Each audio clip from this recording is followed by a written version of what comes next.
Benvenuti nel nostro nuovo Face to Face, il faccia a faccia con i personaggi del mondo del calcio dilettantistico siciliano. Andiamo subito a presentare il nostro ospite con una scheda introduttiva. Da calciatore vincente ad allenatore vincente, esempio puro di correttezza dentro e fuori dal campo. Con noi Fabio Comandatore. Ciao Fabio, ben trovato. Grazie a te. Il tuo sorriso mi fa pensare che ti è piaciuta questa scheda di presentazione. Sì, dei complimenti. Ti si rivedi? Sì, dei bei complimenti ricevuti da parte tua che mi fanno tanto piacere e apprezzo tantissimo. Allora, caro Fabio, 7 domande per 7 risposte, vediamo se sarai pronto, perché non parleremo solo di calcio, perché insomma Face to Face serve proprio per cercare di scoprire gli altri lati dei personaggi che vengono a trovarci. Prima domanda, da allenatore e da papà, i fatti insomma incresciosi successi nella partita Under 17, cosa ti fa pensare? Diciamo che io mi metto nei panni soprattutto di papà che manda i propri figli a giocare a calcio in un ambiente sano, in un ambiente dove so che mio figlio deve essere cullato, coccolato, dove i valori dello sport vengono prima del formare dei calciatori.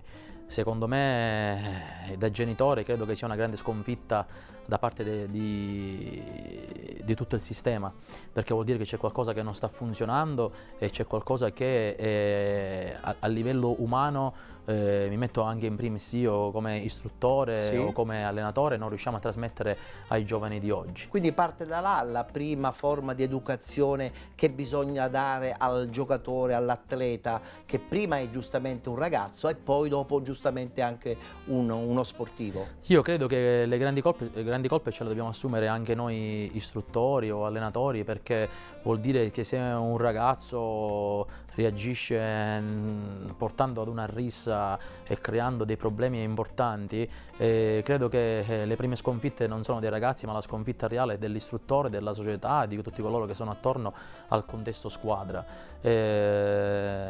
Penso che, ripeto, da genitore, vedendo delle immagini... Ti senti sconfitto? Mi sento sconfitto, sì. Mi allaccio subito anche alla seconda domanda e ti chiedo quanto un allenatore può incidere nel mondo del calcio giovanile?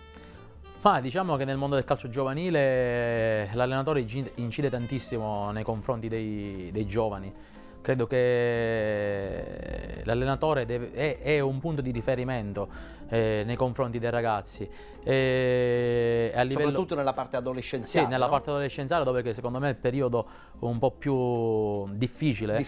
E dove bisogna intervenire proprio in maniera netta attraverso anche dei rapporti che vanno oltre il calcio, anche a livello umano con i giovani. Credo che l'allenatore incide tantissimo. Dalla mia esperienza, io vengo dalle scuole calcio, dal settore giovanile.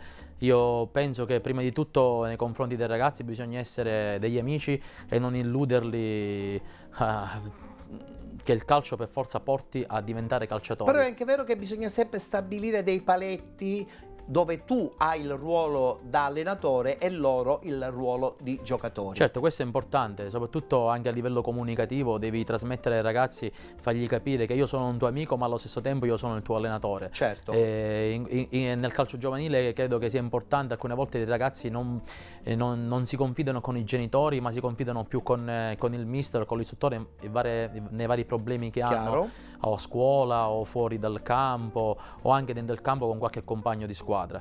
Io penso che noi istruttori, noi mister abbiamo grandi responsabilità nel percorso di crescita di un ragazzino. Cambio discorso e ti faccio un'altra domanda. L'amarezza di una sconfitta, tu come la gestisci? Di impulso oppure in maniera riflessiva? Ma quest'anno è capitato 2 volte di perdere. Io rifletto tantissimo, sono uno che pensa tanto e cerca sempre di risolvere. Quindi non ti viene l'impulso di amareggiarti troppo?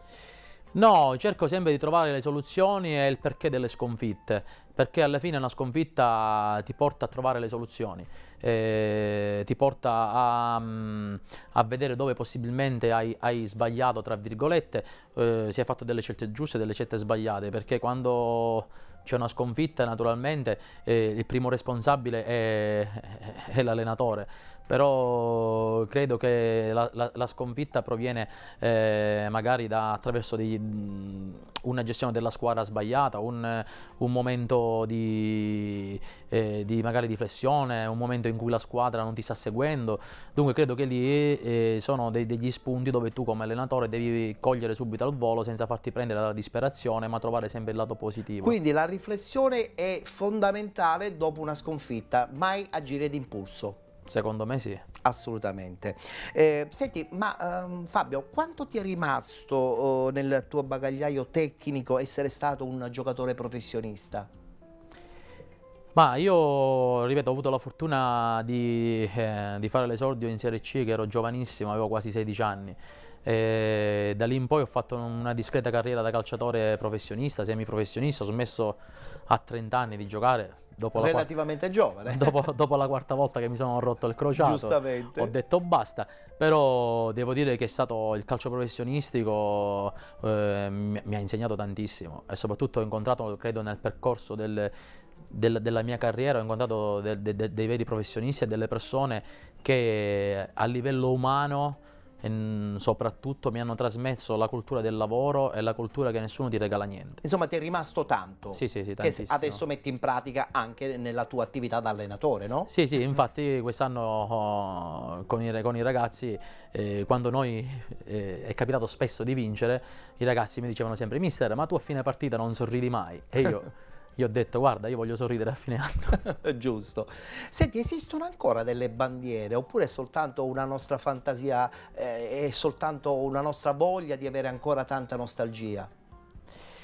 Allora, ormai a livello ormai Serie A è difficile trovare delle bandiere, quasi impossibile. E invece, come ho notato spesso via social, nelle categorie inferiori, promozione, eccellenza, È stata Serie D, rivalutata questa figura sì, della ho visto che sono delle bandiere importanti e credo che siano delle figure veramente di spessore anche a livello di squadra, gruppo società, di spogliatoio. Certo. Credo che sono delle figure che ti possono dare una grandissima mano d'aiuto. Beh, diciamolo pure, le bandiere super professionistiche hanno anche altri interessi probabilmente, quindi l'idea di cambiare squadra è più facile. Sì, infatti è molto più facile perché lì subentrano anche degli interessi che sono del livello economico. Assolutamente.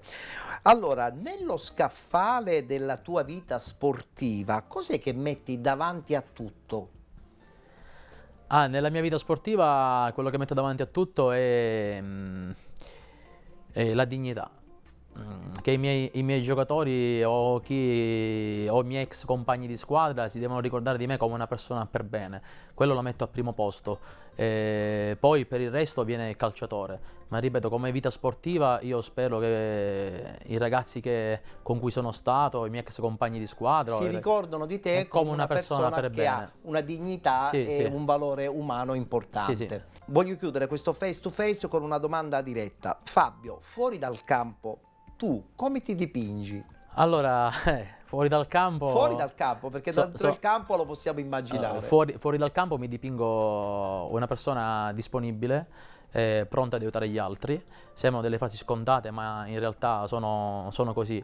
Beh, hai dei valori sicuramente, no? La famiglia. Sì, la famiglia, fuori dal campo c'ho la famiglia, gli amici. Al primo posto metto naturalmente la famiglia che mi ha seguito tantissimo, mia moglie che mi sopporta, la mia bambina nata da poco, da quasi 8 mesi. I miei calciatori dicono sempre: mister, tu dentro il campo sei una persona, fuori dal campo sei un'altra persona. Quindi della serie Dr. Jekyll e Mr. Hyde, no? In campo grinta e tanta arrabbiatura magari, poi dopo serenità totale. Io in campo con i ragazzi do bastone e carota, però se io ho da uscire con i miei calciatori, se qualche calciatore mi invita a cena, io sono sempre disponibile perché, ripeto, il calcio finisce, i rapporti umani restano sempre. Chiaramente. Fabio, grazie per averti raccontato, credo grazie che insomma ti sia raccontato in maniera libera, non è nessuna costrizione, no. E ti sia raccontato anche in una maniera molto umana. Spesso e volentieri l'allenatore non viene dipinto come un personaggio umano, ma molto invece schematico. Sì, sia la figura dell'allenatore come quella persona che è quasi un Inquadrata. un generale, ma io credo che i tempi sono cambiati. Sono cambiati I tempi sono decisamente. cambiati e i rapporti umani con le nuove generazioni non possono essere gli stessi che avevo io con i miei ex mister. Assolutamente. In bocca al lupo per tutto, Fabio. Crepi. Bene, allora abbiamo concluso il nostro face to face. A questo punto, appuntamento al prossimo.